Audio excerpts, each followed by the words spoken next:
Were they a band comparable to, let's say, a Ben Pollock band? Were they comparable to a Gold Kett band? What was their focus, and what do you remember about it? No, they weren't comp to that. But we had a good trumpet player and a good trombone player who liked Big Spiderback, and tried to play his style. But we didn't get a chance to play much jazz, because we always putting on funny hats and entertaining. It was an entertaining band, Al Katz was something of a comedian. What instrument did he play? Drums. And who is this trumpet player who was inspired by Bix or like Bix? His name was Fred Rawlingston, and the trombone player, Jerry Bump. Now, they were the only real jazz men we had, And, of course, we were all sort of, disheartened because we never got a chance to play jazz, The other band that we mentioned, the Danny Alcher organization, did that have more of a jazz lineup? Yes, that did. Now, that was part of the Midway Garden Band. And I think that was in 1927, wasn't it, or something like that? I think you were with them in the late 20s and made one record date in 28 with them. Oh, was it 28? Well, anyway, that was really the Midway Garden Band. And we were playing at the Midway Gardens at that time, the south side of Chicago. Is there any particular band other than the two you recorded with that you played with in the 1920s in Chicago or anywhere that you have a strong fondness and were able to play the kind of music that you wanted to play, the jazz music you wanted to play? Well, in those days, we worked for the gangsters, in the speakeasies, because they really appreciated the way we played, We just had a little five-piece band. We played the shows and everything.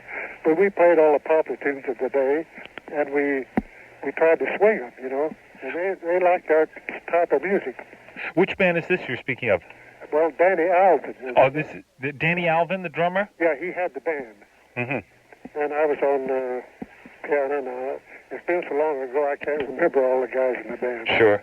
But it was just a little combination, and we played swing music. We didn't know what it was titled, but they liked the way we played, We're talking live by phone with Jess Stacy, who is in California. This is the day before his 83rd birthday, and as you can tell, Jess Stacy is wonderful still here as he approaches 83. He sounds great. He's having quite a nice time. He gets to hear quite a few of these records that friends of his gather, and I'm glad that some of the records that Jess has, he had a tape sent to us, which we'll be playing on the Jess Stacy 83rd birthday broadcast tomorrow. Right now, we're reviewing some of the early stages in Jess Stacy's career in this live phone interview, and I'd like, for my next question now, you're from Missouri, and of course, Missouri has this long-standing ragtime tradition, but of course, many of those great ragtime players were really of the century before your birth, the 19th century. How much of an influence was the ragtime state on your playing, and how much did you know of the heritage of the area? Well, to tell you the truth, I didn't know much about it at all. Of course, later, Scott Joplin and all, who was famous in those days, I recognized that, but we didn't exactly play ragtime, We played, I don't know what we played. We just called it music. Well, what are some of the sources of your piano style? What did you hear and what impressed you? Oh, there was a lot of guys. There was in New York, let's see, Pat Waller as well. And in Chicago, there was a guy by the name of Teddy Weatherford, who was a very fine pianist. And, of course, later on, then came, in 26, came Earl Hines, Louis Armstrong, down at the Sunset Cafe. Right. And there was a lot of Pine Top Smith, Boogie Woogie Man, We used to go down on the south side. I can't believe all the music I'd heard. Such good music. It was just all over the south side, But when you got up north, then you got up into the Corn Belt, the Aesper Gold, stuff like that, We're talking with Jess Stacy. Some of the names that he just mentioned, Clarence Pinetop Smith really started the boogie woogie craze a full 5 or 6 years before Rollem in the Benny Goodman Band and before the three boogie-woogie pianists at the Cafe Society. Was Pinetop, we only have a few records, was he as strong a player as a Meade Lux Lewis or Jimmy Yancey? Oh, yes. Well, they all probably copied after him, you know. Mm-hmm. He started it, you know. Of course, I didn't see him spilt blood. But you know how he met his death, you know. Yeah, shooting incident at a club, and that was the end of Pinetop. He was just in the wrong place at the wrong time, you know. Mm-hmm. But I've heard him play a lot, and if you went to the South Side, you could hear all the music you ever wanted to hear, you know. Do you think when you were playing some of the boogie-woogie tinge killer dillers with Crosby and even earlier with Goodman, like Roland, that there was some of the Pinetop influence in your solos on that material? Well, yes. How about the Teddy Weatherford, Earl Father Hines controversy? Did Weatherford on his own come up with this so-called trumpet piano style? He was a very advanced modern player, wasn't he? Yes, he was, yes. But see, he shortly after I heard him, he went to Europe, to France, and he never came back, you know.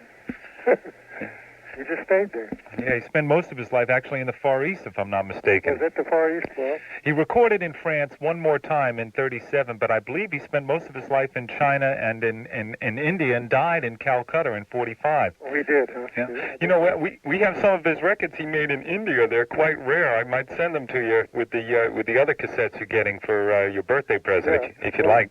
But I heard him before I heard Hines, you know. Mm-hmm. And, of course, Hines was influenced a lot by Louis Armstrong, you know. That trumpet-style piano playing. Mm-hmm.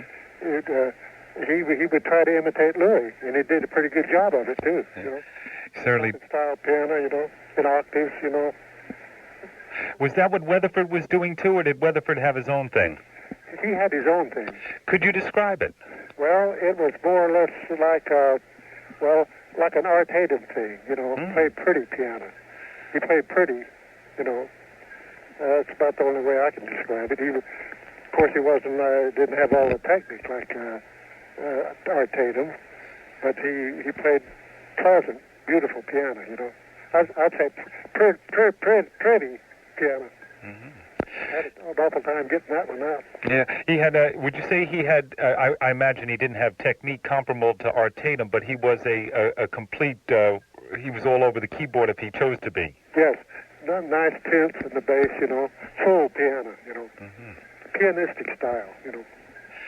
Well, we're talking to the pianist we all admire so much, Jess Stacy, here on the eve of his 83rd birthday.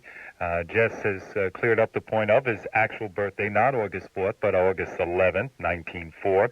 And Bird's Point, a confluence of the Ohio and was it be Mississippi? Yes. And that's now underwater, so Cape Girardeau, Missouri, serves more as a locatable hometown for Jess, who, of course, lives out in California these years.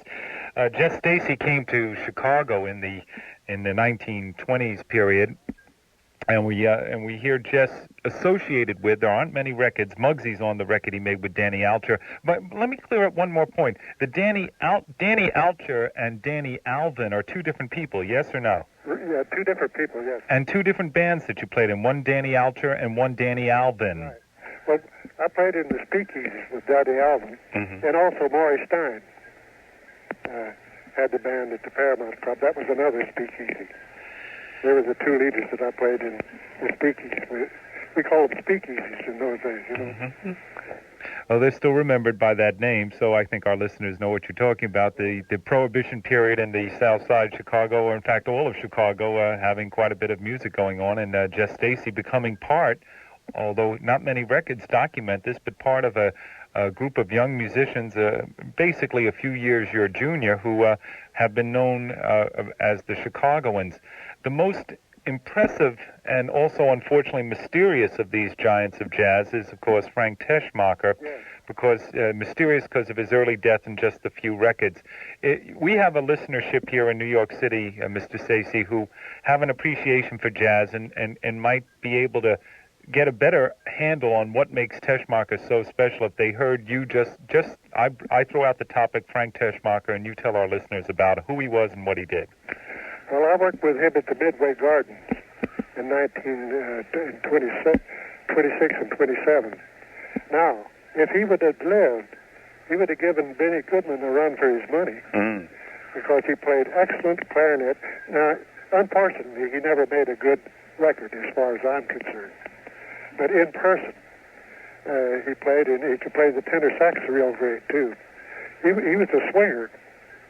Benny Goodman used to come over to Midway Garden and listen to him, you know? Right. But unfortunately, back in those days, when jazz men tried to make a record, you know, they were looked down upon. The record company looked like they were doing you a favor. They even let you in the front door, Right. you know. And see, so jazz was really in its infancy then, you know. Right. Benny Goodman was the one that took it across the mountains, you know, the swing. And even going across the country, when I first joined Benny Goodman, we bombed clear across the United States until we got to Oakland, California. Mm-hmm. They wanted to cancel the contract in Denver, Colorado. Kay Kaiser was doing all the business. And Benny wanted to give up and quit. And I talked him into it. I said, well, a little long as you're this far, why don't we try to take this stuff across the mountain over to California and see what happens there? Had you ever been to California yourself? I never had been, no.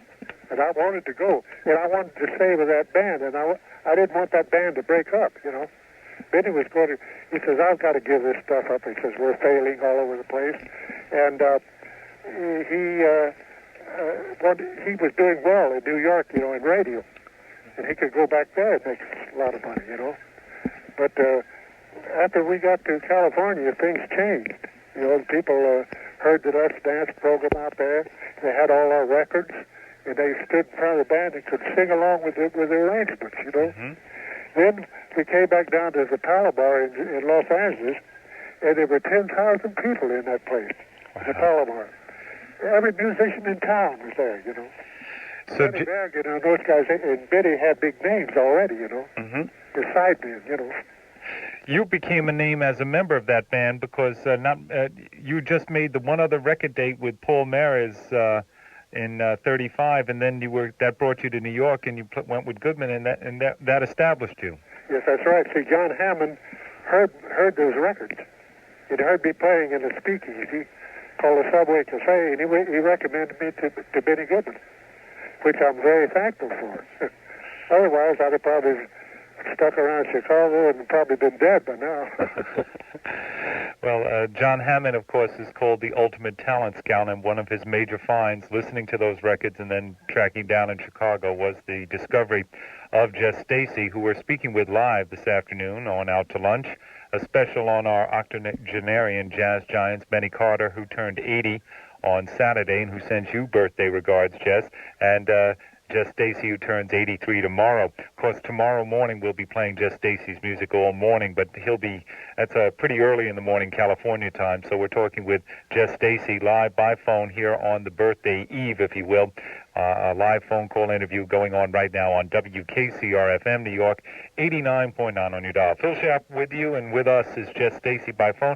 Jess, you know, I'm glad you brought us into the swing era in those bands, but I just want to bring back Teschmacher for one more minute. Would you see Tesh, who you pointed out did not illustrate his artistry to the fullest on the records he did make, didn't make any records the last 3 years of his life, or 2.5 years of his life, or something of that order, last couple of years. Was he a better player in the last years when you heard him daily, and what was different from the records in the last 2 years? Well, he seemed to get better as time went on. Well, to hear him in person was a whole different thing. Seems like he never got a chance to make a good record. I didn't think, you know. Mm-hmm. And but if I could remember him very much. I mean, I just adored the way he played, you know. And unfortunately, he got killed in 1931. I think it was. Yeah. I think it's 32, but yes, yeah. Maybe so. But anyway, he loved Big Spiderman. You know, they were pals. Every time he got a chance, he'd go to Detroit to hear Big play. With Gold Catch, you mean? Yeah, and so would I. Okay. Now going into the big band period, after you left Benny Goodman, you became even more popular with Bob Crosby. Their records aren't as reissued as the Goodman records. Could you talk about how you came to be with the Bob Crosby Band and what you remember and what you felt about your playing during the Crosby years? Well, see, the Bob Crosby Band was a fun band. It was a great band, I thought, but they didn't take life as serious as Benny Goodman did, Mm-hmm. Benny Goodman was really a taskmaster, With Benny, perfection was just around the corner, And when I went with the Crosby Band, it was hell on intonation, too. Between each set, I keep pounding A's on the piano, With so Goodman. that he could get perfectly in tune, the saxes and trumpets, When I went with the Crosby Band, I had that habit of pounding A's in between sets, And Bob looked at me and says, Jess, if you keep pounding that A, I'm going to give you your 5 years of notice. But it was a fun band, and it was a different band, of course. It was a Dixieland band, But they made some good records, too. Right. And you had some of your feature numbers there at that time. But there's a funny thing, there was always a job open for Benny Goodman. When the Bob Crosby Band broke up in Boston, the war broke it up, but people were drafted, except us old guys like me, And I joined Benny Goodman the next night down at the New Yorker Hotel. And it was always a job, any time. Even to his, but just before he died, he did that thing on CBS, public television. Right. He wanted me to come there. He called me up, and we reminisced for about a half hour on the phone, And you didn't come to that hotel opening No, I told him, I haven't been playing in a long time, and I'm a little rusty, But he offered me the job, There was always a job open. So this is the famous television thing. I think they had Frank Sinatra there for a second. Teddy Wilson, of course, made it in the final Benny Goodman Big Band with all the young players. And I certainly understand your allegiance to your reputation and the fact that you haven't been playing the piano professionally much in the last few years. But it certainly would have been an incredible reunion had you come back. Yeah, well, anyway, I didn't go. Well, you're here right now, and we're so thankful we got all this music that you've made over the years. Your treatment of the Beiderbecke piano compositions are among the most impressive of the solo recordings of those tunes. In fact, they're of the most impressive recordings of the Beiderbecke songbook. You've done not that much writing on your own.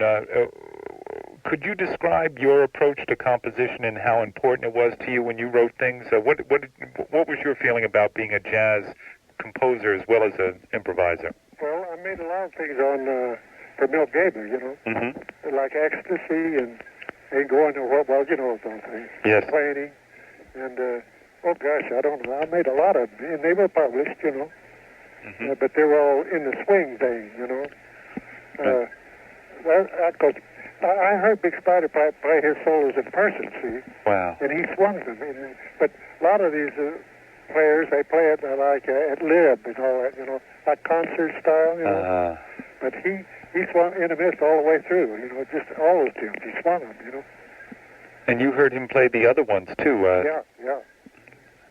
And he played them, each time he'd play them differently, of course, Well, maybe that's part of the secret. Maybe so, yeah. If he played in the mist, it sounded different each time, And his fingering was sort of all, not according to Hoyle, He played flat finger, but he got the notes out, And he had perfect pitch, if that means anything, I don't know. But he was a terrific.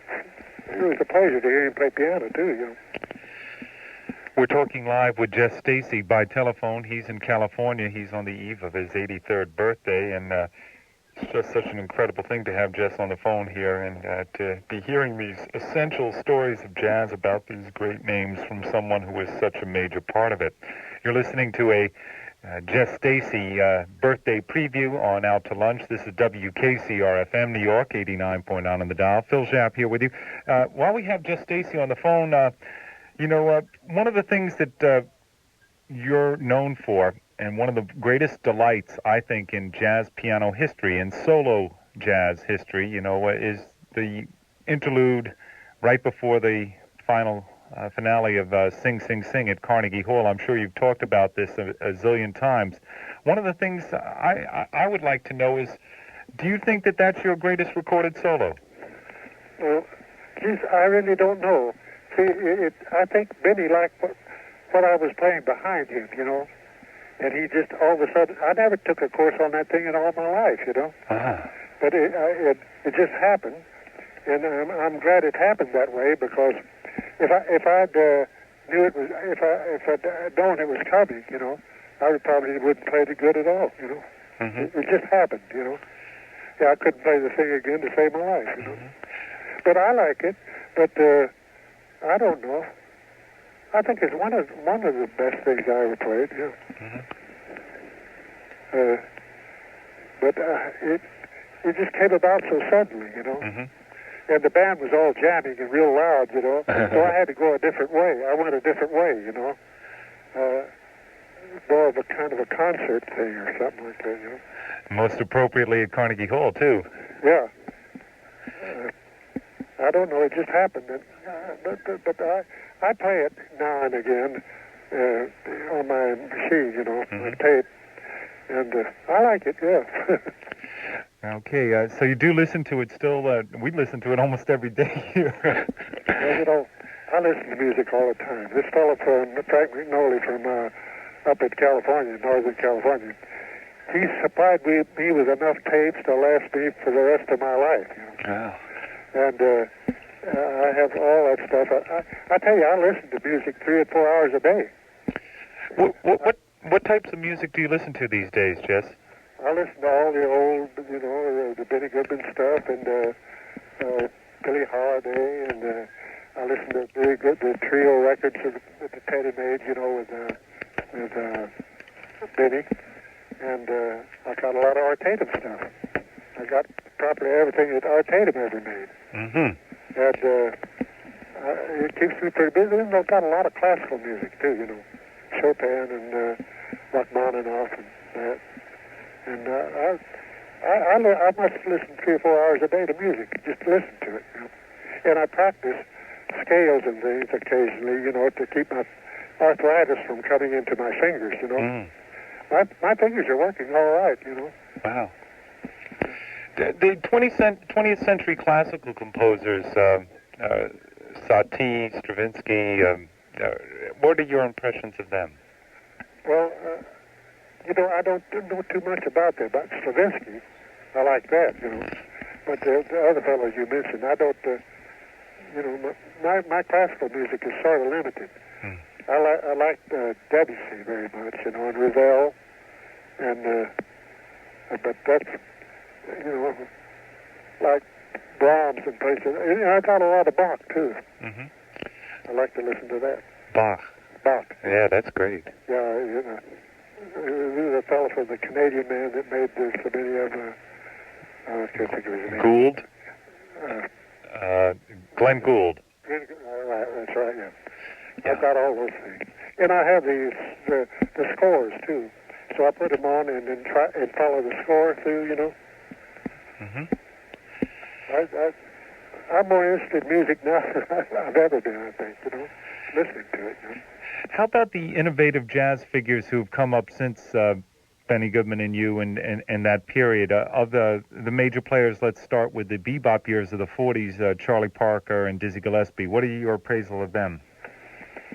Well, Charlie Parker, well, I like it, Mm-hmm. But there's other things I like better. Now, I don't, like, for instance, I don't think anybody ever came close to Benny Goodman on the clarinet, as far as I'm concerned, But I like Dizzy, and I like Charlie Parker, too. How about going the other direction? The early pioneers of jazz, what's your appraisal of Jelly Roll Morton? Well, he had his little style, you know. When I was a kid in Cape Girardeau, I used to sell his records. I worked at the music store, you know. Really? And he was called the Red Hot Peppers, you know. Mm-hmm. I've sold many of his records. I used to listen to him then, you know. He did a lot of nice things on piano. Right. Okay.